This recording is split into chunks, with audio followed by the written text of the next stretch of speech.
मध्य प्रदेश के मुख्यमंत्री मोहन यादव ने भोपाल में आरसीवीपी नरोन्हा अकादमी में राज्य सेवा अधिकारियों के लिए संयुक्त फाउंडेशन प्रशिक्षण कार्यक्रम का शुभारंभ किया। कार्यक्रम में मुख्यमंत्री मोहन यादव को पौधा देकर और शॉल ओढ़ाकर उनका सम्मान किया गया, जिसके बाद मुख्यमंत्री ने अपना संबोधन देते हुए युवाओं को मार्गदर्शन दिया। शिक्षण आपका प्रारंभ हो रहा है, शिक्षण आपका हुआ ही है। तो ये शिक्षण प्रशिक्षण से हम अपनी स्कूली जीवन से शुरू करते हैं तो ध्यान में आता कि ये पढ़ाई परीक्षा पढ़ाई वहाँ हमारे लिए वो खत्म हुई और ये दूसरी पढ़ाई चालू हो गई। तो ये पढ़ाई और पढ़ाई के बाद का शिक्षण के बाद प्रशिक्षण, और इस प्रशिक्षण के भी दो हिस्से कर दिए, 25 यहाँ और 1 साल फिर मैदान में, तो फिर परीक्षा फिर तो तैयार।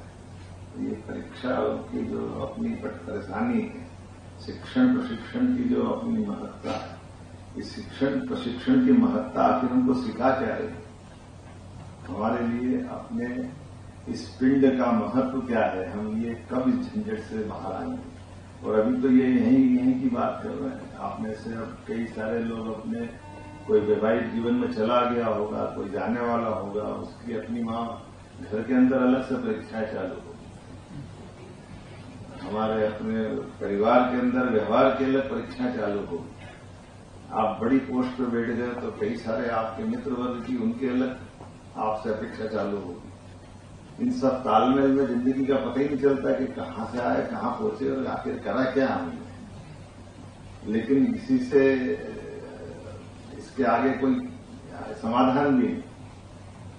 इसको अगर मिशन कर्मयोगी के माध्यम से माननीय प्रधानमंत्री जी ने एक बड़ा आयोग बनाया और इस पर काम भी कर रहे हैं। और इस पर क्या काम कर रहे हैं, आप करो तो करो, नहीं करो तो मत करो, आखिर ये करना तो है ही, इससे बाहर कौन आएगा।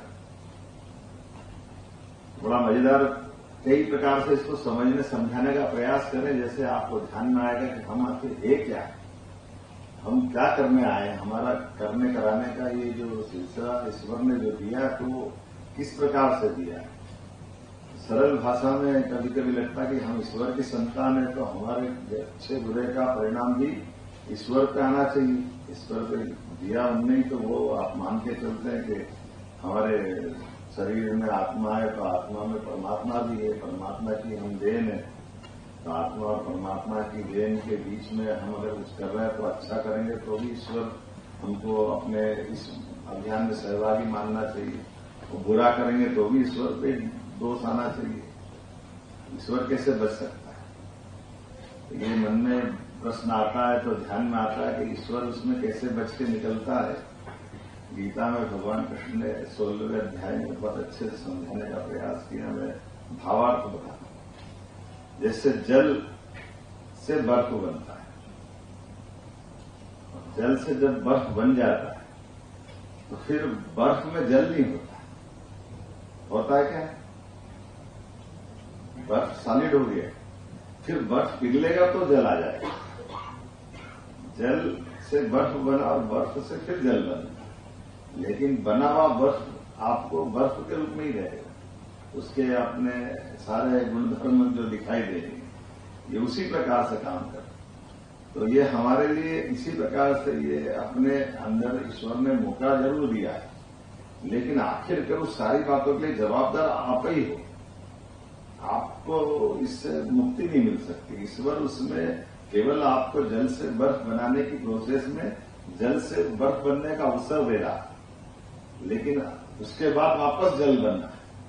तो एक तरह से जब आपका इस प्रशिक्षण की अवधि में जब अपने शिक्षण सारे पूरे हो गए, कोई एमए करा होगा, कोई जिस प्रकार से पीजी और यूजी करके आप आए, लेकिन ये जिंदगी का नया अध्याय लिख रहा है। अब आप बर्फ बनने की स्थिति में आ रहे हैं।